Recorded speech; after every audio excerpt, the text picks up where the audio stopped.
अल्हम्दुलिल्लाह नहमदुहु व नस्तईनुहु व नस्तगफिरुहु व नु'मिनु बिही व नतवक्कलु अलैहि व नऊज़ु बिल्लाहि मिन शुरूरि अनफुसिना व मिन सय्यिआति अमालिना मन यहदिहिल्लाहु फला मुदिल्ल लहु व मन युद्लिलहु फला हादिय लहु व नशहदु अन ला इलाहा इल्लल्लाह व नशहदु अन्ना मुहम्मदन अब्दुहु व रसूलुहु। अम्मा बअद फ़क़द क़ाल अल्लाहु तबारक व तआला फ़िल क़ुरआनिल मजीद वल फ़ुरक़ानिल हमीद। अऊज़ु बिल्लाहि मिनश शैतानिर रजीम। बिस्मिल्लाहिर रहमानिर रहीम। व इन्न कसीरम मिनल खुलताइ लयबग़ी बअदुहुम अला बअद इल्लल्लज़ीना आमनू व अमिलुस्सालिहाति व क़लीलुम मा हुम। व क़ाल अन्नबिय्यु सल्लल्लाहु अलैहि वसल्लम यक़ूलु रब्बु सुब्हानहु व तआला अना सालिसुश्शरीकैनि मा लम यख़िन साहिबुहु फ़इज़ा ख़ानहु ख़रजतु मिन बैनिहिमा औ कमा क़ाल अन्नबिय्यु सल्लल्लाहु अलैहि वसल्लम।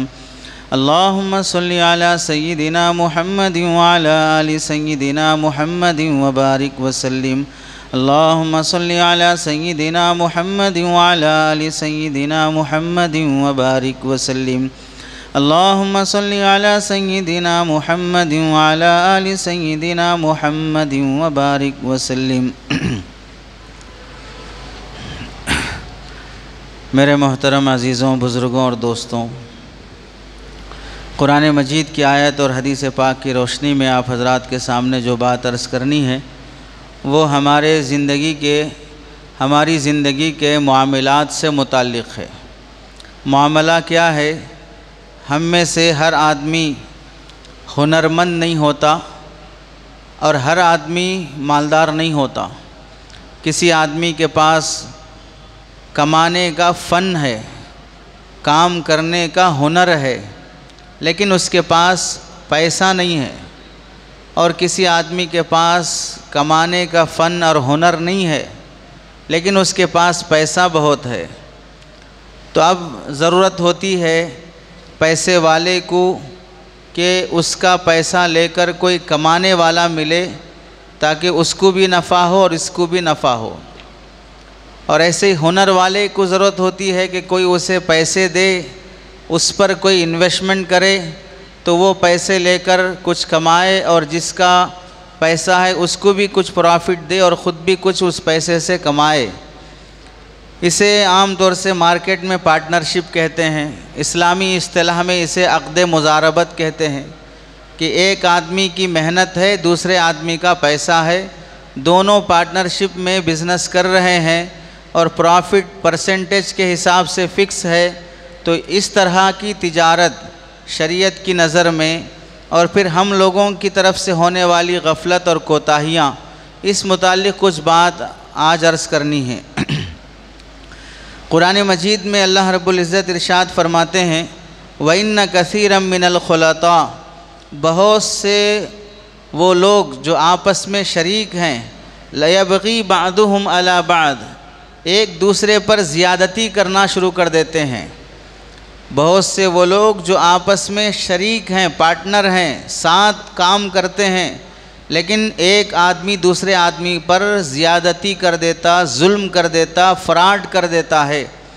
इल्लल्लज़ीना आमनू व अमिलुस्सालिहात, मगर जो आदमी सच्चा ईमान वाला है और अच्छे काम करके जन्नत बनाना चाहता है, ऐसे ईमान वाले लोग ऐसे फ़्रॉडी काम नहीं करेंगे। अल्लाह फरमाते हैं व क़लीलुम मा हुम, लेकिन ईमान वालों में भी ऐसे लोग बहुत कम हैं। ऐसे लोग बहुत कम हैं जो ईमान वाले दिखते हैं लेकिन पार्टनरशिप में धोखा नहीं देते। ऐसे लोग भी बहुत कम मिलेंगे। हदीस में अल्लाह के नबी अलैहिस्सलाम फरमाते हैं, अल्लाह रब्बुल इज़्ज़त इरशाद फरमाते हैं, हदीस क़ुदसी है, जब कोई आदमी किसी दूसरे आदमी के साथ मिलकर बिज़नेस करता है, पार्टनरशिप में कोई कारोबार करता है, अल्लाह ताला साथ मिलकर करने वाले कारोबार को इतना पसंद फरमाते हैं, सिंगल करने वाले कारोबार को इतना पसंद नहीं फरमाते, साथ मिलकर होने वाले कारोबार को जितना पसंद फरमाते हैं। चुनांचे आप अल्लाह ताला के हवाले से फरमाते हैं, जब कोई बंदा किसी दूसरे बंदे के साथ पार्टनरशिप में बिज़नेस करता है तो अल्लाह उन दोनों से खुश होकर तीसरा पार्टनर अल्लाह बन जाते हैं। तीसरे पार्टनर अल्लाह बन जाते हैं। अल्लाह तीसरे पार्टनर होने का मतलब ये है कि अब उन दोनों की ज़िंदगी में, कमाई में बरकत के फ़ैसले अल्लाह ताला करना शुरू कर देते हैं। लेकिन कब तक? जब तक कि मालम यकीन साहिबहू, एक आदमी दूसरे आदमी को धोखा ना दे, फ्रॉड ना करे, तब तक अल्लाह थर्ड पार्टी बने रहते हैं, थर्ड पार्टनर बने रहते हैं। फ़ैदा खानहू, जब कोई एक दूसरे को झूठ बोलना शुरू कर दिया, धोखा देना शुरू कर दिया, फ्रॉड शुरू कर दिया, खरजतु मिन बैनिहिमा, अबू दाऊद की रिवायत है, अल्लाह फरमाते हैं अब मैं उन दोनों के बीच में से निकल जाता हूँ। वजा शैतान, अब बीच में शैतान आ जाता है। अब उनकी पार्टनरशिप की बिज़नेस में शैतान जब आ गया, अल्लाह जब निकल गए तो बरकत भी ख़त्म हो गई, आपस में अब नफ़रतें शुरू हो जाएंगी, दुश्मनियाँ शुरू हो जाएंगी, एक दूसरे के टांग खींचने, एक दूसरे पर इल्ज़ाम लगाने, यहाँ तक नौबत आएगी, बिज़नेस भी जाएगा, एक दूसरे के दुश्मन बनेंगे, कोर्ट कचहरियाँ होंगी, लड़ाइयाँ झगड़े होंगे। अब ना कोई दीनदार दिखेगा, ना कोई दुनियादार दिखेगा, सब एक कठेरे में खड़े हुए नज़र आएंगे। किस वजह से? दोनों में से कोई एक भी झूठ और धोखा शुरू कर लेता है, सारी नहुसत वहाँ से आना शुरू हो जाती है। हमें पहली बात ये मालूम होना चाहिए, जिस तरह एक आदमी को कुरान पढ़ने के लिए पहले सीखो उसके बाद कुरान पढ़ो, ऐसे ही जॉब करने के लिए पहले जॉब के लिए एक्सपीरियंस ज़रूरी है, उसके बाद जॉब के लिए आपको नौकरी मिलती है, वरना इंटरव्यूज़ 6-6 साल से भी लोग दे रहे हैं। हर जगह पर यही पूछा जाता है कि कितने साल का एक्सपीरियंस है। तो आदमी सीख कर कोई काम करता है तो कामयाब रहता है। बिज़नेस भी ऐसा पेशा है जिसे सीख कर करना चाहिए। हर ऐरा गैरा, हर हौला शौला बिज़नेस करने में कूद जाए तो फिर सिवाय नुकसान के कुछ नहीं होता है। बिज़नेस देख कर किया नहीं जाता है, बिज़नेस सीख कर किया जाता है। सीख कर करने के लिए ज़रूरी है कि किसी ताजिर के मातहत में रहकर चंद दिन बिज़नेस करे। जैसे दूसरी कौमों का रिवाज है कि वो अपनी औलाद को ताजिर बनाना चाहते हैं तो पहले वो दूसरे ताजिरों के पास अपनी औलाद को नौकर बनाते हैं। पहले जाकर, हालांकि बाप ओनर है एक कंपनी का या एक फैक्ट्री का, एक दुकान का, एक मॉल का, लेकिन ये अपनी औलाद को दूसरे की दुकान में नौकर बनाकर भेजता है ताकि मेरा बच्चा बिज़नेस करना वहाँ सीख के आए। सीख कर जब वो लोग अपनी औलाद को ताजिर बनाते हैं तो कभी धोखा नहीं खाते। और हम लोगों का हाल ये है कि देखा फ़लाँ शख्स बिज़नेस में उतरा, वो अच्छा कमा रहा है, अब ये अगरचे के अनाड़ी है, ये भी कूदेगा कि मैं भी बिज़नेस करूँगा, जैसे वो कमा रहा है मैं भी वैसे कमाऊँगा। ये पहली गलत फहमी है जो तिजारत करने वालों की तरफ से होती है। दूसरी बात ये हमें समझना चाहिए, किसी के जेब में जो पैसा रहता है उस पैसे को चोरी से, धोखे से, फ्रॉड से निकालना तो आसान है, लेकिन हलाल तरीक़े से उसका पैसा निकालना ये बहुत मुश्किल है। हलाल तरीक़े से किसी का पैसा मेरे पास आ जाए ये मामूली काम नहीं है, इसके लिए आदमी को हुनर आना पड़ता है। इसी वास्ते देखो, अगर आप किसी मॉल में ख़रीदारी के लिए गए तो काउंटर के पास ऐसी खुशनुमा अट्रैक्शन वाली चीज़ें रखी रहती हैं कि बच्चे जब बिल पे करने के लिए आते हैं तो वहाँ आकर 1-2-4 चीज़ें और ख़रीद लेते हैं। ग्राहक से आप कुछ ख़रीदना के लिए गए तो आपको ऐसी मीठी बातें करेगा, ऐसे उसके बेनिफिट्स बताएगा कि आदमी एक लेना चाह रहा है 2 लेके आएगा। बोलने का अंदाज़, सामने वाले को शीशे में उतारने का अंदाज़, ये ताजिर को सीखना पड़ता है। हराम तरीक़े से आप जाते जाते किसी की पैकेट मार दिए, किसी के चोरी कर लिए, किसी को फ्रॉड कर दिए, आपके मोबाइल पर 2 लाख रुपए की आपको लॉटरी लगी है, एक OTP आएगा, आप बता दीजिए, आपको 2 लाख रुपए आपके अकाउंट में आ जाएंगे। इस तरह फ्रॉड के ज़रिए से लाखों रुपए लूटे जा रहे हैं। लेकिन यहाँ बात हो रही है, जाहिर सी बात है, फ्रॉडियों को फ्रॉड कैसे करना चाहिए ये समझाने की ज़रूरत नहीं है। हलाल कमाने वालों को यह समझाना पड़ता है कि हलाल कैसे कमाया जाता है। निकाह करने वालों को समझाना पड़ता है कि शादी के बाद बीवी के साथ कैसे ज़िंदगी गुजारना चाहिए। जिना करने वालों को समझाने की ज़रूरत नहीं है जानी लड़की जानी औरत के साथ कैसे रहना चाहिए। तो सिखाया जाता है हलाल पेशा, हराम पेशे को सिखाने की ज़रूरत नहीं है। दवाई कौन से टाइम पे लेना चाहिए ये डॉक्टर को बताना पड़ता है। शराब कब पीना चाहिए ये किसी को बताने की ज़रूरत नहीं पड़ती है। तो तिजारत सीख कर करना पड़ता है। और तीसरी बात हमें यह भी मालूम होना चाहिए, जब आदमी अपने पास हुनर नहीं रखता लेकिन पैसा रखता है और किसी को पार्टनर बनाकर बिजनेस करना चाहता है, तो पार्टनरशिप करने के लिए दो बातें बहुत ज़रूरी हैं। एक चीज़ है अमानतदारी, दूसरी चीज़ है भरोसा और एतमाद। अमानतदारी हो, खियानत ना हो, दूसरी चीज़ भरोसा हो, बदगुमानी ना हो। अगर ये दो चीज़ों के साथ हम किसी को पार्टनर बनाते हैं तो वो बिज़नेस चलेगा, वो पार्टनरशिप चलेगी। लेकिन आप बताएं, पूरे समाज में धोखा नहीं देने वाले, अमानतदारी के साथ पूरा हिसाब साफ रखने वाले कितने लोग हैं और दूसरे पर भरोसा करने वाले कितने लोग हैं। एक के अंदर भरोसा नहीं है, हमेशा डाउट है अपने पार्टनर के बारे में, और दूसरे के अंदर फराडीपन है, वो कभी भी अमानत के लिहाज रखना नहीं चाहता है। तो ऐसे लोग दो नहीं 1000 भी मिल जाएं फिर भी वो पार्टनरशिप नहीं चलेगी। चाहे वो ऐरे गैरे में हो जाए, चाहे वो अपनों में हो जाए, लेकिन ये दो सिफतों के बगैर कोई बिजनेस पार्टनरशिप के साथ नहीं चल सकता है। और हमें एक बात ये भी मालूम होना चाहिए, समाज में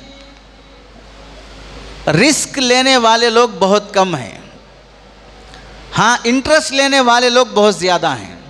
रिस्क लेना क्या मतलब, मैं आपके साथ पैसा इन्वेस्ट करके बिज़नेस करना चाहता हूँ, बिज़नेस में प्रॉफिट और लॉस दोनों हो सकता है। कोई बिज़नेस ऐसा नहीं होगा जो हमेशा प्रॉफिट में ही चलेगा, लॉस कभी नहीं होगा, ऐसा कभी नहीं हो सकता है। बिज़नेस में लॉस और प्रॉफिट दोनों ज़रूरी है। अब जो लोग पार्टनर बनने के लिए आते हैं वो साफ साफ कह देते हैं कि मुझे लॉस से कोई ताल्लुक़ नहीं है, मंथली इतना प्रॉफिट मुझे चाहिए। और जो पार्टनर बनाने वाले लोग हैं वो भी इतने दीवाने और धोखेबाज होते हैं, साफ बोल देते हैं प्रॉफिट हो लॉस हो जो भी हो वो सब मेरे ज़िम्मे रहेगा, आपको मंथली इतना प्रॉफिट आ जाएगा, आप कुछ रिस्क लेने की ज़रूरत नहीं है। ये इन्वेस्टमेंट नहीं है, ये इंटरेस्ट है, ये सूदखोरी है, ये हरामखोरी है। इस वास्ते समाज में इन्वेस्टमेंट के लिए इन्वेस्टर नहीं मिलेंगे, हाँ इंटरेस्ट के लिए सूदखोर ज़्यादा मिलेंगे, जिसे हम लोग समझते हैं कि हम बिज़नेस में पार्टनर बन रहे हैं। हालांकि शरीयत की नज़र में इंटरेस्ट और सूद खाने की एक आम शक्ल पाई जा रही है। हमें ये बात भी समझना चाहिए, अगर इंसान माल कमाते कमाते इस्लामी तालीमात और इस्लामी हिदायत का लिहाज नहीं रखा तो फिर उसके अंदर से इंसानियत और अखलाक ऐसे ख़त्म हो जाएंगे कि मार्केट में बैठा हुआ शख्स आपको सीधे सीधे इकोनॉमिक एनिमल दिखेगा, सोशल एनिमल दिखेगा, वो इंसान नहीं दिखेगा। सामने आने वाले हर गाहक को दिल में हिर्स होने की वजह से वो लूटना ही चाहेगा, उसकी भलाई और खैरखाही कभी नहीं चाहेगा। इस्लामी तालीम ये है, अल्लाह के नबी अलैहिस्सलाम फरमाते हैं क़ियामत के करीब ऐसे लोग तिजारत की कुर्सियों पर मंडियों पर बैठेंगे कि उनकी ज़ुबानें अहला मिन अस्सुकर, शहद से ज़्यादा मीठी होंगी। वो लिबासुहुम लिबासुस्सुयूज़, वो उनके कपड़े और पहनने के लिबास वो औलिया अल्लाह और अल्लाह के नेक बंदों जैसे होंगे, चेहरे उनके नूरानी दिखेंगे, लेकिन वह कुलूबुहुम कुलूबुज़्ज़िआब, उनके दिल भेड़ियों की तरह होंगे, दरिंदों की तरह होंगे। आने वाले को कैसे लूट रहा है, वो बेवा है, वो यतीम है, वो मजबूर है, वो बेसहारा है, कुछ नहीं देखेगा, उसे सिर्फ धोखा ही देना समझ में आएगा। अभी हाल में एक साहब सुनाने लगे जो बेचारे बेरोज़गार हैं, कोई तंजीम ऐसी है जो उन बेरोज़गारों को ठेला बंडी दिलाती है, चाय की दुकान लगाने, टी स्टॉल लगाने के लिए वो स्टोव और चूल्हा दिलाते हैं। वो तो बंडी और ठेला देकर फ़ोटो लेकर कि हमारी तंजीम इतने लोगों को कारोबार पे लगाई है, चले जाएंगे, लेकिन जो बीच में वास्ता बनने वाले चेले रहेंगे, वो चेले इतना टार्चर कर देते हैं उस गरीब को जिसका गुजारा नहीं चल रहा था। उसे किसी बंदे ने ठेला बंडी लगाने के लिए दे दिया, 10-15 हज़ार का ताउन कर दिया। ये बीच में जो रहते हैं लगाने वाले, ये रिश्वत और इंटरेस्ट इतना मांगना शुरू कर देते हैं। हम तुमको कारोबार लगा के दिए, तंजीम से तुम्हारा क्या ताल्लुक़ था, उस वेलफेयर सोसाइटी से तुम्हारा क्या कनेक्शन था, हम तुम्हारे को ले जाके ज्वाइन कराए हैं, हमको 10,000 दो, 15,000 दो, 5,000 दो, हमको 2% का शेयर दे दो। इस तरह टार्चर करके हराम खाने की एक चैन सिस्टम बनाकर रखा है लोगों ने। गरीबों की मदद करने के नाम पर हरामखोरी के रास्ते खोल रखे हैं। अब बाज़ बंदे मजबूर हैं कि चलो कुछ ना कुछ हुआ है देते रहेंगे, और बाज़ मजबूर ऐसे रहते हैं कि वो ऐसे हरामखोरों की वजह से बिज़नेस में आना भी नहीं चाहेंगे, गरीब के गरीब ही रहेंगे, बेकार के बेकार ही रहेंगे। हमें यह भी समझना चाहिए लालच और हिर्स बहुत बुरी बला है। लालच और हिर्स जिस आदमी के अंदर पैदा हो जाती है उसकी कोई इंतहा नहीं रहती। अल्लाह के नबी ने फरमाया कि अगर इंसान को एक जंगल सोने का मिल जाए तो भी उसका मन करेगा कि और एक जंगल मुझे सोने का मिले। हालांकि सोने का एक दरख्त भी सारी ज़िंदगी गुजारने के लिए काफ़ी है। सोने की एक ईंट भी अगर मिल जाए इंसान सारी ज़िंदगी उसके सहारे जी सकता है, लेकिन एक जंगल होने के बाद भी वो चाहेगा और एक जंगल मिले। हत्ता के कब्र की मिट्टी के अलावा इंसान की हिर्स को कोई बुझा नहीं सकता है, इतना इंसान हरीस बन जाता है। इस वास्ते जो खालिस दुनिया दुनिया दुनिया माल के पीछे पड़े रहते हैं, उनसे भलाई की उम्मीद लगाना कि मैं इसके साथ इन्वेस्ट करूंगा तो ये मुझे कमा कर देगा, हरगिज़ ये बेवकूफ़ी है। ये तुम्हारा भी लूट के खाना चाह रहा है, इस वास्ते तुम्हें पार्टनर बना रहा है।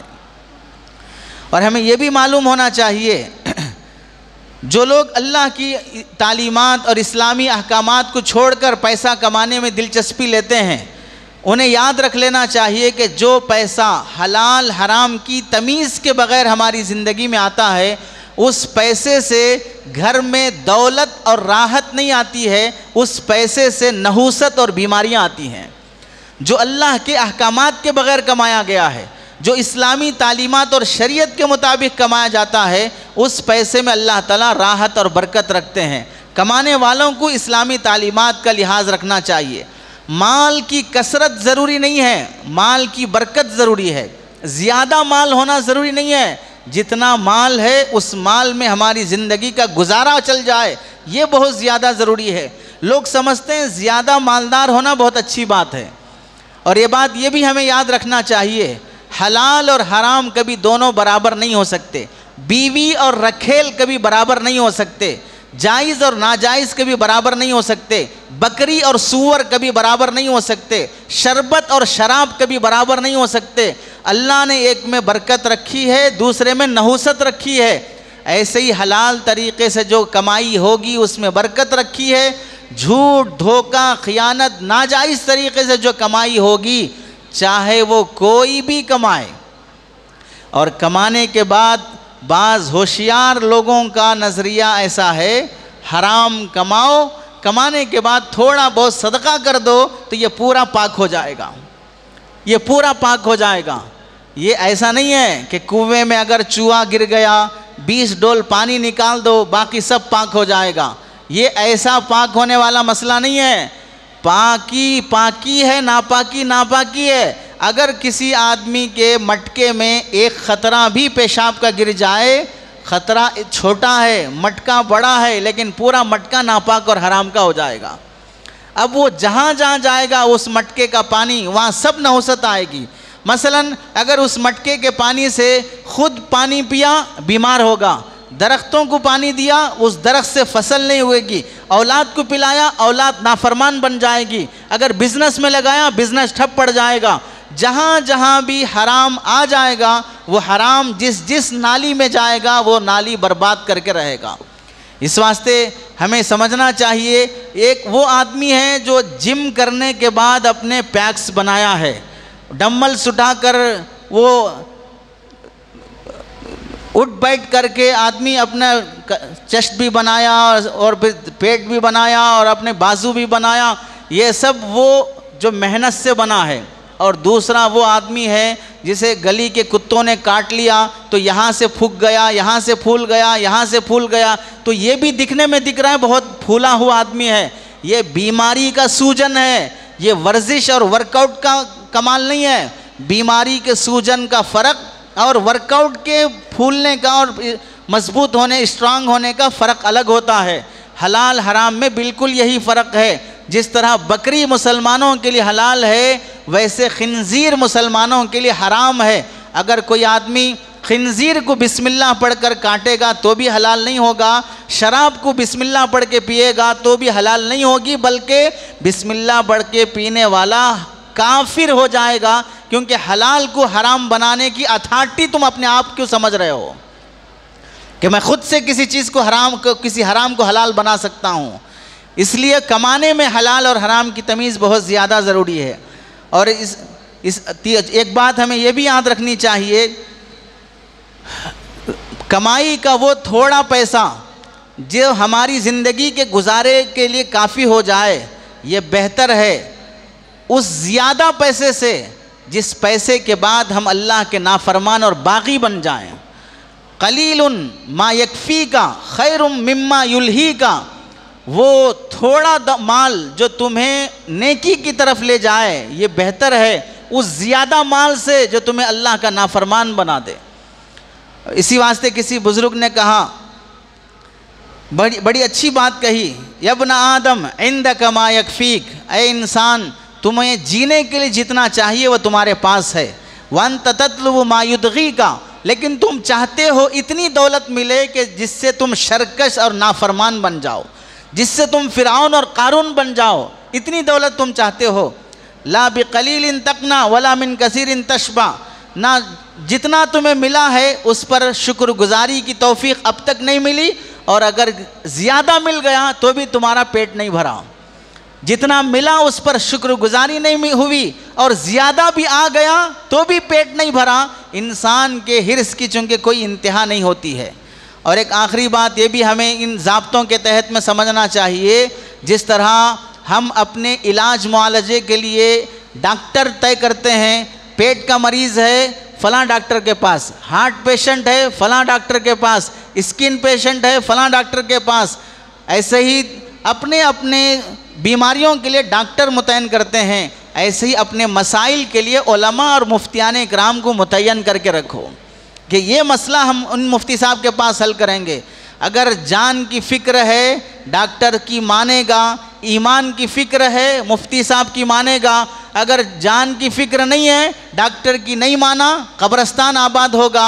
अगर ईमान की फ़िक्र नहीं है मुफ्ती साहब की नहीं माना, तो हलाल हराम की तमीज़ के बग़ैर जो पैसा ज़िंदगी में आएगा उससे कब्र का गड़ा नहीं जहन्नम का गड़ा आबाद होगा।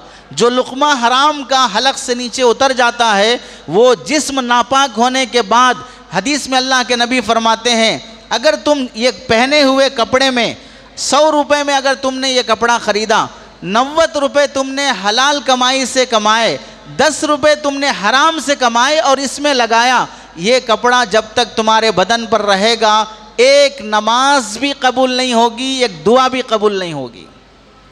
हालांकि 90% हलाल है, 10% ही हराम है, लेकिन हराम की नहुसत इतनी ज़्यादा रहती है 90% हलाल को भी वो ख़त्म कर देती है। चुनांचे आप देख लो, आदमी हट्टा कट्टा है लेकिन चलते हुए ठोकर लगने के बाद सिर्फ नाखून उखड़ गया, नाखून उखड़ने की वजह से सिर्फ उतने हिस्से में दर्द नहीं होगा, पूरे जिस्म में दर्द महसूस होगा, तकलीफ़ महसूस होगी। अगरचे कि पूरा जिस्म सेहतमंद है, सिर्फ नाखून की जगह उखड़ी हुई है, लेकिन ये उखड़ी हुई जगह पूरे सेहतमंद जिस्म को बेचैन कर देती है। इसी तरह हलाल पूरा 90% है, ये 10% हराम की उखड़ी हुई कमाई ये पूरे 90% हलाल की कमाई को बेकार कर देती है।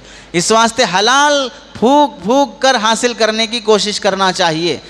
कुरान मजीद में अल्लाह ताला फरमाते हैं, वाखरूना यदरिबूना फिल अर्द यबतगूना मिन फज़लिल्लाह, बाज़ लोग वो हैं जो अल्लाह का फ़ज़ल यानी कमाई कमाने के लिए ज़मीन में चलते फिरते हैं कि हम कमाएं अल्लाह की नेमतों को। इन कमाने में ये बात भी उलमा ने लिखी है, चाहे तन्हा कमाओ चाहे पार्टनरशिप से कमाओ, बहर सूरत कमाना अल्लाह का हुक्म है, अल्लाह की तरफ से बंदों की जिम्मेदारी है। हदीस में अल्लाह के नबी अलैहिस्सलाम के बारे में आता है, अल्लाह के नबी अलैहिस्सलाम ने बिज़नेस भी किया और पार्टनरशिप से भी बिज़नेस किया। चुनांचे आप अलैहिस्सलाम नबी बनने के बाद एक सहाबी हज़रत साइब बिन यजीद रज़ी अल्लाह तआला अन्हु वो अल्लाह के नबी के पास आए और फरमाने लगे, या रसूल अल्लाह, आप मुझे पहचानते हैं? आप नबी बनने से पहले मेरे साथ पार्टनरशिप में बिज़नेस करते थे, आप बेहतरीन पार्टनर थे। वकुन्त खैर शरीकिन ला तुदारी वला तुमारी ऐ ला तुदाजी वला तुखासिम। आप इतने बेहतरीन पार्टनर थे, ना झगड़ा करते थे, ना खियानत करते थे, ना छुपाना डुबाना करते थे, बेहतरीन पार्टनरशिप थे। मालूम हुआ अल्लाह के नबी भी बिज़नेस किए हैं पार्टनरशिप में। और हदीस में आता है, हज़रत अब्दुल्ला बिन हिशाम रज़ी अल्लाह तआला अन्हु ये बाज़ार जाते थे, गल्ला ख़रीदते थे बिज़नेस करने के लिए। तो इनसे दूसरे सहाबी हज़रत इब्ने उमर रज़ी अल्लाह तआला अन्हु और एक सहाबी हज़रत इब्ने ज़ुबैर रज़ी अल्लाह तआला अन्हु ये फरमाते थे कि हमें बिज़नेस करना नहीं आता, आप बिज़नेस करना जानते हैं, हमारा पैसा लेकर हमें भी अपने बिज़नेस में पार्टनर बना लीजिए। तो सहाबा एक दूसरे सहाबी के साथ पार्टनरशिप में बिज़नेस करना चाहते थे और ये सुनाते थे कि हमने अल्लाह के नबी से सुना है कि जो आदमी पार्टनरशिप से बिज़नेस करता है अल्लाह उसके बिज़नेस में बरकत देते हैं। और एक हदीस में आता है कि अल्लाह के नबी अलैहिस्सलाम फरमाते हैं, मन आला सलासा बनातिन फहुव असीरुन फ़अइनुहु या इबादल्लाह फ़ज़ारिबूहु दायनुहु। अल्लाह के नबी फरमाते हैं, अल मबसूद की हदीस है कि जिसकी 3 बेटियां हों, उन बच्चियों को पालना, तालीम देना, तरबियत करना, अच्छी जगह निकाह करके देना उस बाप की जिम्मेदारी है। लोगों, अल्लाह के बंदों, ऐसे बेटियों वाले बाप को अपने बिज़नेस का पार्टनर बनाओ, ऐसे बेटियों वाले बाप को अपने बिज़नेस का पार्टनर बनाओ, उसकी मदद करो, उसे अपने बिज़नेस का पार्टनर बनाकर। यह नबी करीम सल्लल्लाहु अलैहि वसल्लम की तालीम है। हज़रत इब्न अब्बास रज़ी अल्लाह तआला अन्हु जो अल्लाह के नबी अलैहिस्सलाम के चचा थे, नबी करीम सल्लल्लाहु अलैहि वसल्लम के चचा बिज़नेस करते थे पार्टनरशिप में। चुनांचे नबी करीम सल्लल्लाहु अलैहि वसल्लम को जब मालूम हुआ कि मेरे चचा हज़रत अब्बास पार्टनरशिप में बिज़नेस करते हैं और बिज़नेस करते हुए उन्होंने 3 शर्तें लगाई अपने पार्टनर के साथ। पहली शर्त क्या लगाई, मेरे पैसे से बिज़नेस करने के बाद बिज़नेस के लिए किसी समंदरी सफ़र में नहीं जाना। तूफ़ान आया, पूरा पैसा पानी में डूब गया, इस वास्ते मैं इसी शर्त पर इन्वेस्ट करूँगा कि तुम समंदर का सफ़र नहीं करोगे। दूसरा कि तुम किसी वादी और जंगल में ये पैसे लेकर नहीं जाओगे, वहाँ डाकू होंगे, वो लूट लेंगे तो मेरा पैसा चले जाएगा। तीसरी चीज़, मेरे पैसे से किसी ग़ुलाम को ख़रीद कर नहीं बेचोगे। चीज़ें ख़रीदो, सामान ख़रीदो, लेकिन इंसानों को ख़रीद कर मत बेचो।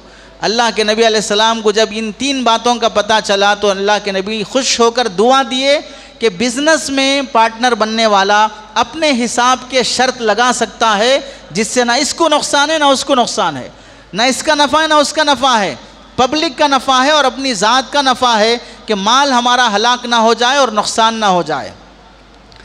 हज़रत आयशा रज़ी अल्लाह तआला अन्हा नबी करीम सल्लल्लाहु अलैहि वसल्लम की ज़ौजा मुतहरा उम्मुल मोमिनीन हैं।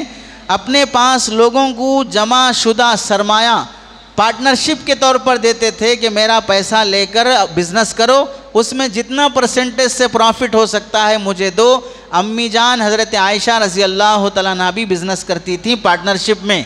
इससे मालूम हुआ अपनी बीवियों को अपने बिज़नेस में पार्टनर बनाना और बनाने के बाद उनके प्रॉफिट का जितना परसेंटेज होता है पूरी अमानतदारी के साथ वापस करना, ये भी शोहर की जिम्मेदारी है। ऐसा नहीं है शादी के टाइम पे बड़ी शराफत से बोलते हैं जितना सोना देना है आप अपनी बेटी को दे लीजिए, हमें कुछ नहीं चाहिए, और शादी के बाद जब बिज़नेस के लिए पैसे की ज़रूरत पड़ती है अब बीवी के पास आता है तुम्हारा 10 तोले सोना बेच कर दो, बिज़नेस करना है। वो तो बेटी को दे लिए थे, तुम क्यों पूछ रहे हो? वो उनके बाप की और बेटी का मसला है, तुम्हारा मसला क्यों है? अब फिर ये सोना 10 तोले 15 तोले 20 तोले जितने भी लेने के बाद जब बिज़नेस में इन्वेस्ट करेगा, कहाँ गया?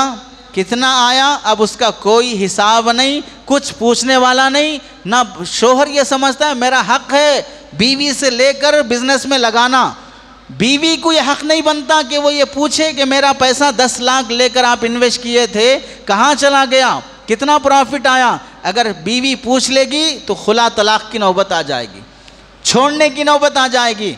याद रख लें, बीवियां अगरचे के ना पूछें, लेकिन कल मरने के बाद बीवी को 10 लाख का कर्जदार बनकर मरने की नौबत आएगी। और जब मरेगा इंसान तो उसकी प्रॉपर्टी में से ये 10 लाख रुपए पहले कर्जे के तौर पर निकाले जाएंगे कि तुमने अपनी बीवी से बतौर कर्ज के लिया, और फिर उसके बाद हाँ अगर तुमने ये सराहत कर दी कि मैं ये पैसा ले रहा हूँ, वापस करने की कोई गारंटी नहीं है। मेरी सूरत देख लो, वापस करने के जैसी तो नहीं दिख रही है, इस वास्ते मैं वापस नहीं कर सकता। अगर अपनी शरीफ सूरत से दिखा दिया कि मैं वापस करने का अहल नहीं हूँ, फिर तो आरियत वाला मसला है या हिबा वाला मसला है। लेकिन अगर लिया बिजनेस में इन्वेस्ट के लिए तो हिसाब किताब बीवी के साथ भी साफ साफ रखना चाहिए, भाई के साथ भी। हत्ता कि अगर कोई बेटा अपने माँ बाप का भी पैसा लिया इन्वेस्ट करने के लिए तो माँ बाप को भी उस इन्वेस्टमेंट का हिसाब देना चाहिए। तुम्हारा इतना पैसा बिजनेस में लगा रहा हूँ, इसका इतना प्रॉफिट है, इतने सालों में मैं वापस कर दूंगा। नहीं करने से ख़ानदानों में बाप बेटे से नफ़रत, भाई भाई से नफ़रत, मामलात साफ़ नहीं होने की वजह से नफ़रतों के साथ इंसान जी रहा है।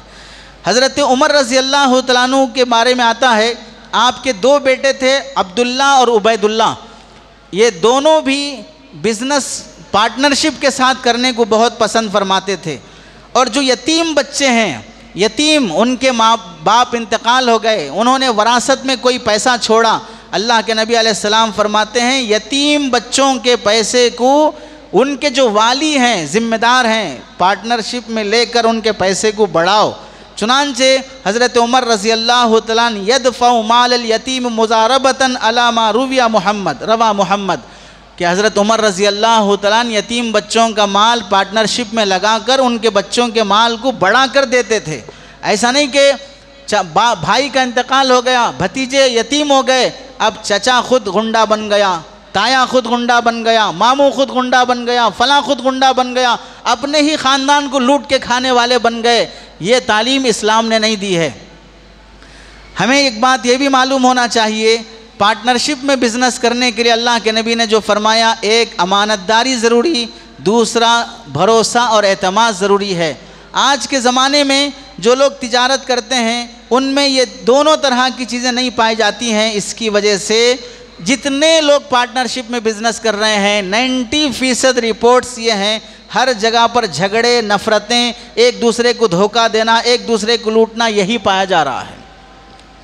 इसके साथ हमें ये भी बात मालूम होनी चाहिए, बहुत से लोग जो बिज़नेस में इन्वेस्ट करते हैं, मसलन एक आदमी का चिकन का कारोबार है, कपड़े का कारोबार है, या सेकंड हैंड व्हीकल्स बाइक्स का कारोबार है। अब वो कहता है कि तुम 10 लाख रुपए मुझे दे दो, माहाना मैं तुम्हें 20,000 रुपये देते रहूँगा, 30,000 रुपये माहाना देते रहूँगा 10 लाख पे। तो मतलब क्या हुआ, लाख के 3,000 तुमने मुतय्यन कर दिए, 10 लाख के 3,000 30,000 रुपये मुतय्यन हो गए। कमाओ नहीं कमाओ, धोखा हो नुकसान हो जो भी हो, माहाना 30,000 रुपये 10 लाख पर मैं तुम्हें दे दूँगा।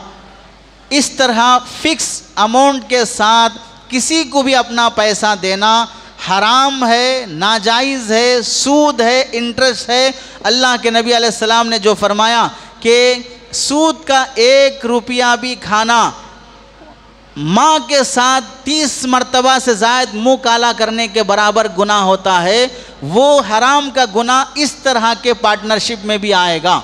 ये पार्टनरशिप नहीं है, ये इंटरेस्ट है, ये सूद खाना है। इस वास्ते इस तरह का इंटरेस्ट हरगिज़ नाजायज़ है और इस तरह की पार्टनरशिप बिज़नेस नहीं कहलाएगी। अगर कोई ये कहे कि नहीं हम फ़लाँ मुफ्ती साहब से फतवा लिए हैं, उन्होंने जायज़ कहा है, इन्होंने जायज़ कहा है, आप ये देखें पहले ज़माने के डॉक्टर वो थे, नब्ज़ पकड़ कर बोल देते थे क्या बीमारी है, स्कैनिंग कराने की, एक्सरे निकालने की, आईसीयू में जाने की ज़रूरत नहीं पड़ती थी। अब के डॉक्टर वो हैं जो पूरी रिपोर्ट देखने के बाद भी कंफ्यूज रहते हैं कि क्या बीमारी है आखिर, इस वास्ते टेस्टों पे टेस्ट कराते रहते हैं।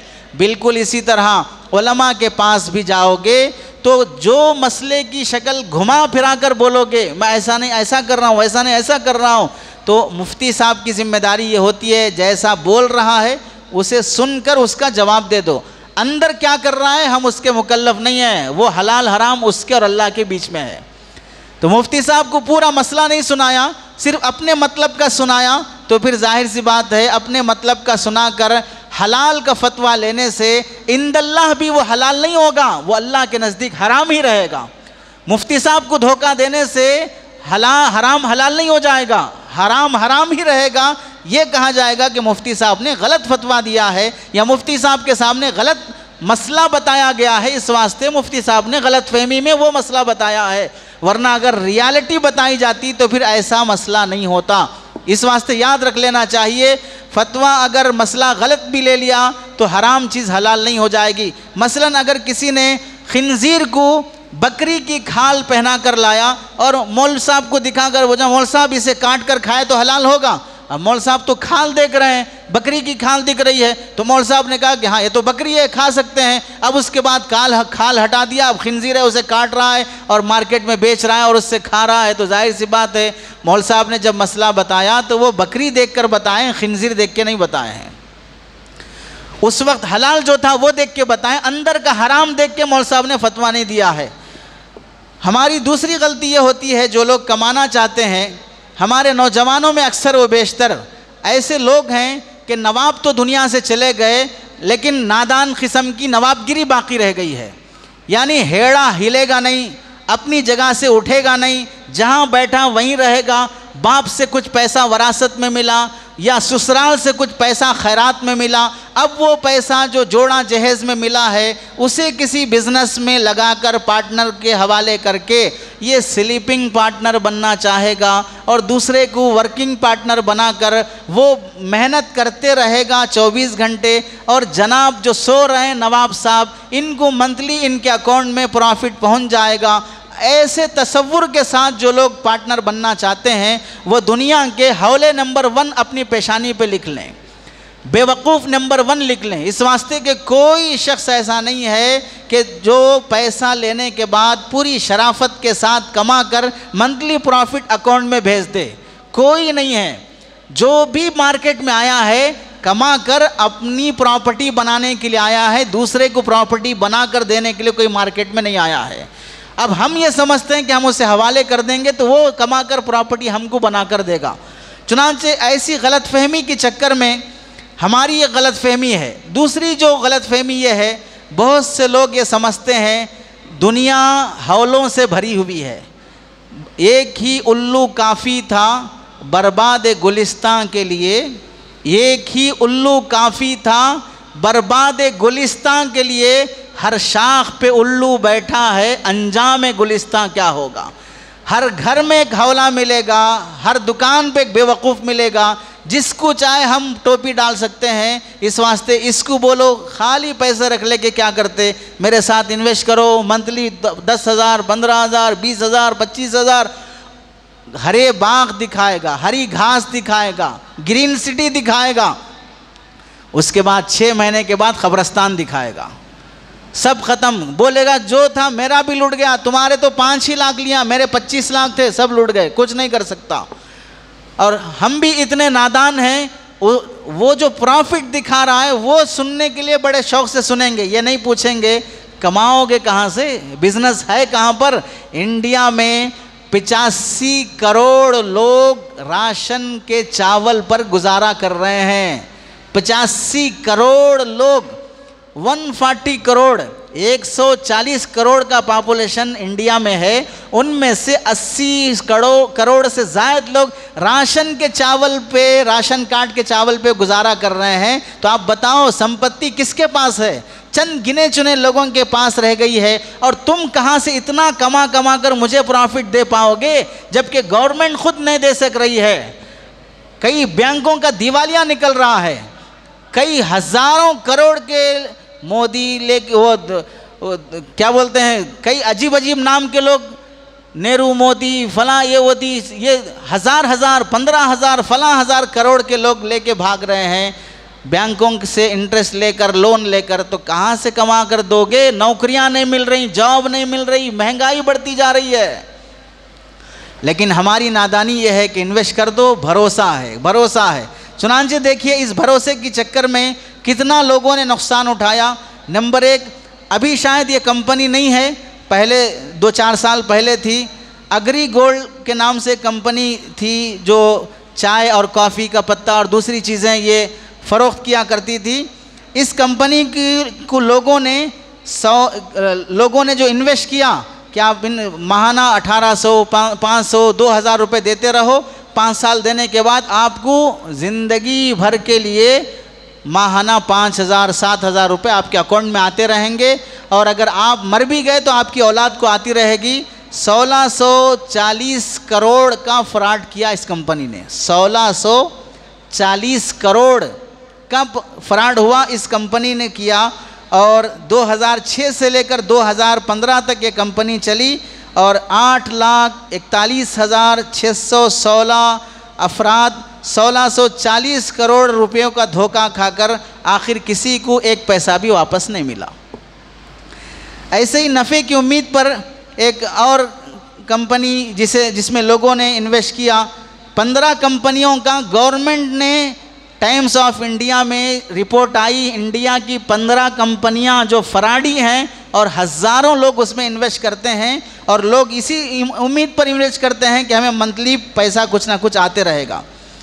मुसलमान हैं तो मुसलमानों के लिहाज से हम कहेंगे कि करीब में यूपी में एक शख्स गुज़रा है जिसका नाम था ज़रार, मास्टर ज़रार। इसने यूपी में किताबों की दुकान, कपड़ों की दुकान, फलां दुकान के नाम पे बिज़नेस शुरू किया। अफसोस ये है कि वहाँ पढ़ने वाले बच्चे भी इन्वेस्ट किए, पढ़ाने वाले मौल साहब भी इन्वेस्ट किए, उलमा भी इन्वेस्ट किए। सारा पैसा लेकर, किन का? उलमा का, तलबा का पैसा लेकर फराड करके भाग गया।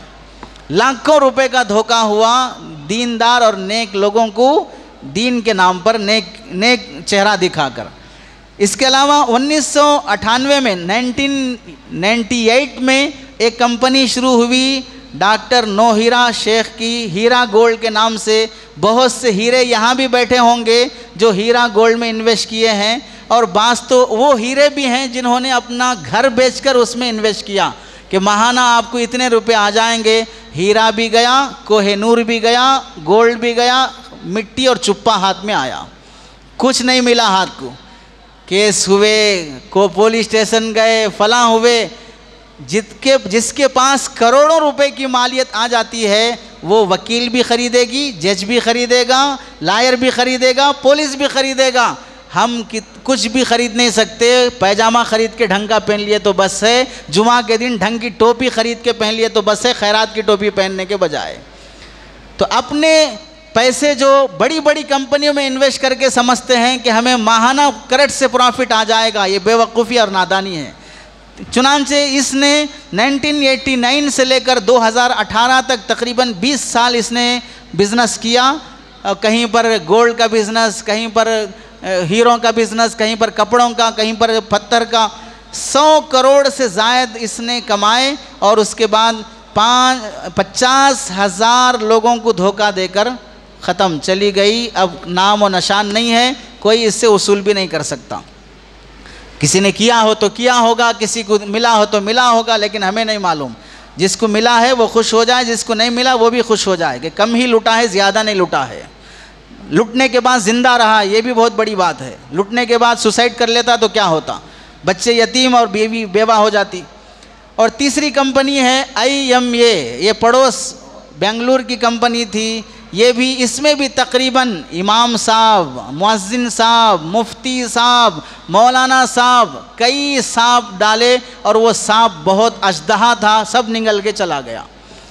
कुछ पैसे नहीं मिले। चुनांचे कई हज़ार करोड़, 2006 से ये कंपनी जो शुरू हुई थी, कई हज़ार करोड़ का उलमा को धोखा हुआ, मुसलमानों को धोखा हुआ, किसी का पैसा वापस नहीं मिला। अफसोस ये है, धोखा खाना मुसलमान की शान नहीं है, धोखा देना मुसलमान का ईमान नहीं है। ईमानदार मुसलमान धोखा नहीं देगा, अक्लमंद मुसलमान धोखा नहीं खाएगा। ना धोखा देना इस्लाम में, ना धोखा खाना इस्लाम में पसंदीदा है। इसी तरह अभी करीब में मतलब ये कि ये एक हीरा गोल्ड IM में ये फला ये सब चल ही रहा था, इन सब के स्कैम्स और फ्रॉड पूरे अखबारों में, न्यूज़ में, सब जगह चल रहे थे। लेकिन हमारे मुसलमान इतने जैसे हज़रत मेहदी के इंतज़ार में बैठे हुए, हर गोरे चट्टे को मेहदी समझ के हाथ पे बैत करने चले हैं, वैसा पैसे लिए इंतज़ार में बैठे रहते हैं। Saudi return, UK return, US return, वहाँ से मार के भगाए, लात यहाँ आके बैठा पैसे लेके, क्या करें, बिजनेस करना नहीं आता है, अब नई कंपनी खुल गई इसमें इन्वेस्ट कर दो। ये स्कैम चल ही रहे थे कि अचानक 2 नई कंपनियाँ फिर मार्केट में आई, इंडिया प्राइवेट लिमिटेड नामी एक कंपनी और इजी माइंड मार्केटिंग नामी एक कंपनी। इसमें फिर मुसलमानों ने इन्वेस्ट किया, 600 करोड़ का फ्रॉड हुआ। चंद महीनों के अंदर कंपनी ख़त्म, चंद महीनों के अंदर, ज़्यादा मुद्दत भी नहीं हुई, लेकिन लोग इसमें भी इन्वेस्ट करने वाले मिल गए। और तो और ये तो कंपनियों का हुआ, और दूसरा इंडिविजुअल के आदमी एक दूसरे को जान पहचान की वजह से जो फ्रॉड हुए हैं। एक शहर का वाक़या है, तेलंगाना का ही एक डिस्ट्रिक्ट है, नाम लेना मुनासिब नहीं है, वहाँ पर एक मुसलमान शख्स ने पार्टनरशिप में बिज़नेस करने की नीयत से तन्हा एक शख्स ने 3.5 करोड़ का घोटाला किया मुसलमानों का। एक तन्हा शख्स ने 3.5 करोड़ का, उसका किसी ने कुछ नहीं बिगाड़ सके और कुछ एक पैसा वसूल नहीं हुआ। और एक शख्स हमारे ही एरिए का, जहां हम बयान कर रहे हैं, इसी के आसपास के एरिए का एक शख्स ने 95 लाख रुपये सिर्फ एक आदमी से लिए। 95 लाख रुपये, देने वाले भी मौलाना साहब हैं, लेने वाले भी मौलाना साहब हैं, रियल इस्टेट का बिजनेस है। 95 लाख एक आदमी के 3 से 4 करोड़ रुपए डुबा दिए, ख़त्म। कोर्ट कचहरियों के चक्कर काटे जा रहे हैं, कोई पैसा वसूल नहीं हो रहा है। मालूम हुआ शैतान जिस तरह डॉक्टर का शैतान डॉक्टर होता है, लायर का शैतान लायर होता है, जज का शैतान जज होता है, सदर का शैतान सदर होता है, कमेटी का शैतान कमेटी की तरह दिमाग रखता है, मौलवी साहब का शैतान भी मौलवी होता है, मुफ्ती साहब का शैतान मुफ्ती होता है, बुज़ुर्गों का शैतान भी बुज़ुर्ग होता है। जिसको जैसे धोखा देना है उसके हिसाब से धोखा देता है। ये बोलना कि नहीं मेरा चेहरा देखो मैं ऐसा करूँगा, नहीं, चेहरे की बात नहीं है। पैसा चेहरे बिगाड़ देता है, पैसा नीयतें बिगाड़ देता है, पैसा फैमिली बिगाड़ देता है। एक साहब हैं, कपड़ों के इन्वेस्टमेंट के तौर पर पब्लिक से पैसा वसूल किए तकरीबन 4 करोड़ से ज़ायद, 4 करोड़ से ज़ायद। लेकिन 4 करोड़ पैसा वसूल होने के बाद निकल गए, पता ही नहीं चला कहाँ निकल गए। अफसोस की बात तो ये है कि ताज्जुब उस वक्त होता है, लुट जाने के बाद आदमी अफसोस करते हुए रह जाता, कुछ हाथ नहीं आता, एक दूसरे को इल्ज़ाम देते रहता। जिसको भी सुनाओ कि मैं धोखे में आ गया, फ़लाँ शख्स मेरे को ऐसा धोखा दिया, अब जिसको सुनाएगा वो बेचारा कम से कम तसल्ली देने के बजाय जान दे छोड़ो दुनिया है, हमसे गलती हो गई, आइंदा से होशियार रहना, वो करने के बजाय पहले से बेचारा लुटा हुआ है, उसको और ताने मिलेंगे, तुम बेवकूफ़ हो, तुम पागल हो, क्या ज़रूरत थी भरोसा करने की। बेचारा किसी को सुना भी नहीं सकता और सीने में दबा भी नहीं सकता, घुटते हुए जिएगा। सुनाऊंगा तो भी समाज मुझे गालियां देगा, ताने देगा, नहीं सुनाऊंगा तो दिल में पकते रहेगा। ऐसे कुड़ते हुए जीना पड़ेगा जब पैसा हाथ से निकल जाता है। आज का माहौल तो इतना ख़तरनाक है कि जब हाथ से लुट जाए, किसी ने कहा बड़ी अच्छी बात, झूठी बातें झूठे लोग सहते रहेंगे सच्चे लोग, झूठी बातें झूठे लोग सहते रहेंगे सच्चे लोग, हरियाली पर बोलेंगे सावन के सब अंधे लोग, 2 पैसे में बिकते हैं किरदार के सस्ते लोग, मेरी गुजारिश क्या सुनते ऊंचे कद के छोटे लोग, गैर तो आंसू पोंछेंगे धोखा देंगे अपने लोग, गैर तो आंसू पोंछेंगे धोखा देंगे अपने लोग। एक जगह कहाँ मिलते हैं इतने सारे अच्छे लोग, एक जगह कहाँ मिलते हैं इतने सारे अच्छे लोग। असल मसला क्या है, धोखा खाना मुसलमान अक्लमंद होने की अलामत नहीं है, बेवकूफ़ मुसलमान है जो धोखा खाता है। चुनांचे देखिए किताबों में लिखा है, फ़ारसी की किताब है हिकायतुल लतीफ़, उसमें उम्दा हिकायतें लिखी रहती हैं, पढ़ाते हैं आलिम बनने वाले बच्चों को। उसमें एक गांव में घोड़ों का कारोबार करने वाला एक आया और उसने कहा कि मैं एक ऐसा घोड़ा रखता हूँ जिसके दुम की तरफ उसका मुंह है, जिसके दुम की तरफ उसका मुंह है। सब लोगों को ताज्जुब, मुंह की तरफ मुंह रहता, दुम की तरफ दुम रहती, लेकिन इसके पास ऐसा घोड़ा है जिसके दुम की तरफ मुंह है। अब उसने अस्तबल खाना बना दिया, गेट लगा दिया, हर एक को 20-20 रुपए का टिकट रख दिया। क्या सब लोग देखेंगे कि दुम की तरफ घोड़े का मुंह कैसे है? तो सब लोग टिकट लेके अंदर आए, लाइन से घोड़ों को खड़ा कर दिया, बीच में घोड़े को उल्टा खड़ा किया। सबके घोड़ों की दुम एक तरफ है, इसके घोड़े का मुंह उधर है। तो अब लोगों को बता रहा, देखो सब घोड़ों की दुम एक तरफ है लेकिन इसका मुंह दूसरी तरफ है। अब आए सब बेवकूफ़ बने। अब बाहर निकल के जब आए तो लोगों ने पूछा, क्या तुम देखे वो घोड़ा जिसके दुम की तरफ मुंह है? तो अब बोले, जाके देख लो तुम खुद, मेरे से क्या पूछ रहे हो? क्यों बोलेगा तो इज्जत जाएगी कि हौला बन के आया, बेवकूफ़ बन के आया है। इस वास्ते ना बोल सकता है ना झेल सकता है। ऐसी शर्मिंदगी के साथ जीना पड़ेगा जब आदमी धोखा खा लेता है। इस वास्ते हम कहते हैं कि अपना पैसा जो मेहनत से कमाते हो सरहाने रख के सो जाओ, ज़मीन में दफन करके सो जाओ, या जला कर राख कर दो, या यतीमों को दे दो, बेवाओं को दे दो, लेकिन किसी पे भरोसा करके उसके हवाले इन्वेस्टमेंट के तौर पे हरगिज़ मत दो। दो चीज़ें बड़ी मुश्किल हैं इस ज़माने में, एक कर्ज देना, दूसरा इन्वेस्टमेंट के तौर पे देना। ये दो चीज़ें में कभी सामने वाला 80% तजुर्बा है, मुशाहदा है, अमानतदार साबित नहीं हो सका। बाज़ बोलने वाले बोलेंगे, मौल साहब इस तरह बोल दिए तो हमको कोई ख़र्च देने वाला नहीं मिलेगा, हम लोन लेना पड़ेगा, हमें बिज़नेस नहीं मिलेगा, फिर हम बिज़नेस लोन लेना पड़ेगा। ये उन लोगों के लिए बोला जा रहा है जो फ्रॉडी हैं, जो 20% अच्छे हैं उन्हें भी पिसना पड़ेगा 80% फ्रॉडियों की वजह से। कि जैसे भीख मांगने वाले, खैरात मांगने वाले, वाक़ईतन इनमें बाज़ लोग ज़रूरतमंद होते हैं, मोहताज होते हैं, लेकिन मांगने वालों ने मांगने को बिज़नेस बना लिया तो अब आदमी देने वाला ज़रूरतमंद को भी नहीं दे रहा है। क्या मालूम ये भी भिखारी है कि या बिजनेसमैन है? माहाना भिखारियों का इनकम 25,000 से ज़ायद है। इंजीनियर को नहीं मिल रही उतनी तनख्वाह, इंजीनियर तो दूर की बात, 15 साल से इमामत करने वाले इमाम को नहीं मिल रही है 25,000 की तनख्वाह, जो भिखारियों को इनका इन्वेस्टमेंट इनकम है। तो इसलिए जो लोग धोखा देने की जब आदत इतनी बढ़ गई, इसीलिए कहा जाता है कि सच्चाई बहुत कम पाई जाती है, झूठ हर जगह पाया जाता है। Real is rare, fake is everywhere. सच्चाई बहुत कम है, धोखा हर जगह पर पाया जाएगा। और जो लोग सोचते हैं बैठे हुए कमाना, उन्हें एक मसल याद रख लेना चाहिए, नो पेन नो गेन। तकलीफ़ उठाए बगैर कोई चीज़ हासिल नहीं हो सकती। नो पेन नो गेन, कुछ पाना है तो कुछ खोना पड़ेगा। ऐसा नहीं कि लेटे हुए आराम से सोते रहो, इन्वेस्टमेंट आते रहेगा, प्रॉफिट आते रहेगा। अफसोस की बात, अभी हाल में 3 ऐसे वाक़यात पेश आए जो हमें अफसोस से कहना पड़ता है। बकरीद गुज़री हुई तकरीबन 1-1.5 महीना हो रहा है। हमारे शरीफ मुसलमान सस्ता हिस्सा कुर्बानी का कहाँ मिलेगा देखेंगे। ये ऐड आ रहा है, वो ऐड आ रहा है, वहाँ से आ रहा है। मालूम हुआ नामपल्ली या मल्लेपल्ली के करीब किसी शरीफ इंसान ने 2 से 2.5 हज़ार का हिस्सा रखा, जबकि सब जगह पर 3, 3.5, 4 हज़ार हिस्सा चल रहा था। लोग कांटेक्ट कर कर के, फ़ोन कर कर के, हमारे इमाम साहब 4 हज़ार बोल रहे हिस्सा, हमारे ख़तीब साहब 3 हज़ार बोल रहे हिस्सा, फ़लाँ साहब 3.5 हज़ार बोल रहे हैं, वो फ़लाँ हमारे साले साहब हैं, दामाद साहब हैं, नए दामाद बने हैं, 2.5 हज़ार में हिस्सा रखे हैं। फ़ोन कर कर के हिस्से बुक कराए, 2.5 करोड़ रुपए वसूल हुए हिस्सों में।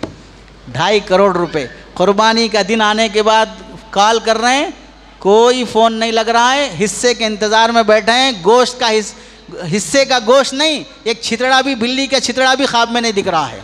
मालूम क्या हुआ, बाद में वो 2.5 करोड़ हिस्से के पैसे लेकर साहब फरार हो गए, निकल भागे।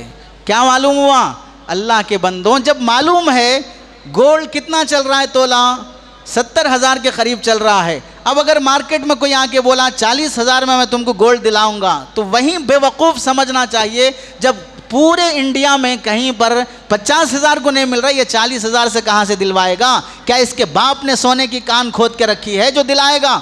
लेकिन फिर भी हम में से ऐसे शरीफ हैं, भरोसा कर लेते हैं, नहीं इसका कांटेक्ट होगा किसी से, ये मेन जहाँ पर सोना निकाला जाता है वहाँ से निकाल कर ला रहा होगा, ये सोचकर उसके हवाले इन्वेस्ट करने के लिए तैयार हो जाते हैं। चुनांचे इसी तरह की कंपनी अभी हाल में चल रही है समीर गोल्ड के नाम से। समीर गोल्ड के नाम से चल रही है, जिसमें कई दीनदार लोग, कई उलमा, कई अइम्मा इसमें पैसा इन्वेस्ट कर रहे हैं। पूरी माजी की तारीख से हम बताते आ रहे हैं। अब ये अभी फ्रॉड इसका जाहिर नहीं हुआ, लेकिन हम यकीन से कहते हैं कि ये भी धोखा देकर जाएगी, तो उस वक्त आकर मौल साहब दुआ कीजिए मेरे पैसे वापस मिल जाएं। दुआ नहीं, कुरान पढ़कर बख्शेंगे भी तो पैसे वापस नहीं मिलेंगे। काबतुल्लाह का गिलाफ पकड़कर भी मांगेंगे तो पैसे वापस नहीं मिलेंगे। जो धोखा खा रहा है वो धोखा है, पैसा वापस आने वाला नहीं है। इसी तरह एक तीसरा, अल्लाह माफ़ फरमाए, हम लोगों की धोखे देने वालों की ज़िंदगियाँ देखें। उम्रे के नाम पर एक शख्स ने ट्रैवल्स खोला कि हम आपको 25,000 में उम्रा कराएंगे, 40,000 में रमज़ान का उम्रा कराएंगे। रमज़ान का उम्रा 40,000 में कहाँ से होगा? एक रूम का किराया कितना महंगा, टिकट कितना बढ़ जाता है। लेकिन उसने उम्रे का ट्रैवल्स खोला, अपने आप को सादात अहले बैत में से होना लिखाया। हज़ारों लोगों ने 25,000 में उम्रा कराने की नीयत से पैसे देते गए। हाँ, ये लोग शुरू में कराएंगे, उम्रा भी कराएंगे, फलां भी कराएंगे, एतमाद जीतने के लिए। चुनांचे ये जो कुर्बानी के हिस्सों के पैसे लेके भागा, मुझे मालूम हुआ आज से 2 साल पहले से ये हिस्से ले रहा दे रहा है। क्यों? एतमाद जीतने के लिए लोगों का, कि सब जगह पर जब 4,000 था, गुज़िश्ता साल भी 2,000 में दिया, उससे पहले साल भी 2,000 में दिया। अब मालूम हुआ कि जब एतमाद आ गया, अब एक अमाउंट, एक लिमिट जो हमको टारगेट क्रॉस करना था वहाँ तक हो गया, तो अब भागने की नौबत आती है। शुरू साल में ही भागेगा तो कितने लोग देंगे हिस्से के पैसे? एतमाद जीतने के बाद जब भागेगा तो बड़ा अमाउंट मिलेगा। दूसरे मुल्क में जाकर सेटल होने के वत्ते पैसे तो भी लूटूं, थोड़े बहुत लूटूंगा तो क्या फ़र्क पड़ेगा? लुटेरा नहीं कहलाऊंगा। एक आदमी को मर्डर करेगा तो जेल में जाएगा, 100 आदमी का मर्डर करेगा तो लीडर बन जाएगा। तो आदमी के लिमिट भी क्राइम करने की जब बढ़ जाती है तो फिर आदमी गुनाह के दायरे में नहीं आता है। अब लोग क्या, हुकूमत भी डरना शुरू कर देती है।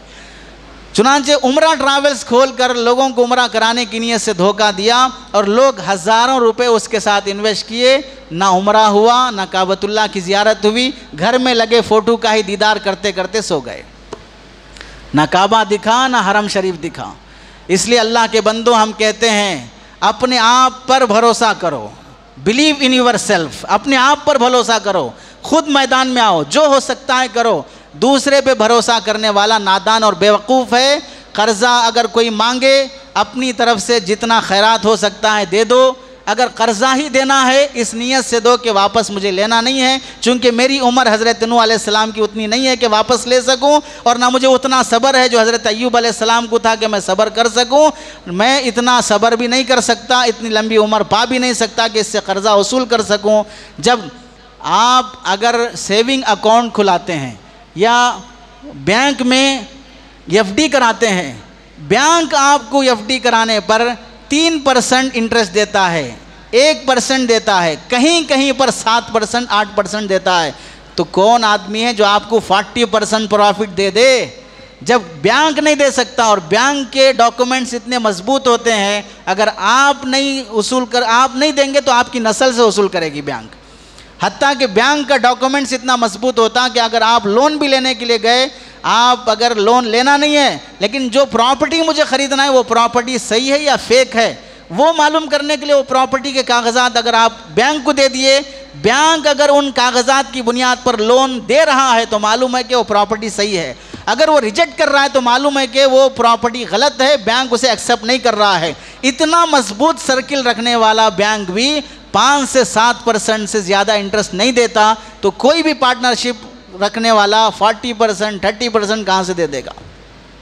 इस वास्ते धोखे में ना आए, खुद मैदान में आए और मेहनत से कमा कर, हलाल कमाई से। हाँ, आखिरी बात, जब इन्हीं तमाम धोखे से लुट कर रोने वाले शरीफों से जब कहा जाता है मस्जिद का ताउन करो, मदरसे का ताउन करो, बच्चों की कफ़ालत लो, उलमा की खिदमत करो, नहीं, उस वक्त जेब खाली है, कुछ नहीं कर सकते। इनको क्या ज़रूरत है? मस्जिद की इनकम बहुत ज़्यादा है, मदरसे वालों को चंदा बहुत आता है, ये बहुत रहते हैं, ये सब बहाने रहेंगे। हम ये कहते हैं, जब दीन के कामों से जी चुराया, मस्जिद की खिदमत से जी चुराया, मदरसे की खिदमत से जी चुराया, उलमा और तलबा की खिदमत से जी चुराया, तो अल्लाह ने उसी हलाल पैसे को जहाँ पर लगना था, सही जगह नहीं लगने की वजह से गलत जगह पर लगाया, जहाँ से ना दुनिया बनी ना आखिरत बनी। और ये भी सुन लें, हो सकता है कि वो जो पैसा लुट गया है, लुटने के बाद ज़ुबान से जो गालियाँ निकलेंगी, जो ग़ीबतें निकलेंगी, उस पैसे के लुटने पर एक पैसे का सवाब भी नहीं मिलेगा, एक पैसे का सवाब भी नहीं मिलेगा। ना दुनिया मिली ना आखिरत मिली, ना इधर के रहे ना उधर के रहे, ना विसाले सनम, ना खुदा ही मिला ना विसाले सनम, ये हाल होगा। इसलिए ख़ुद पे भरोसा करें, हलाल कमाई की फ़िक्र करें। अल्लाह से दुआ है कि अल्लाह अमल की तौफ़ीक़ नसीब फ़रमाए। आमीन व आखिर दावाना अनिल हम्दुलिल्लाहि रब्बिल आलमीन।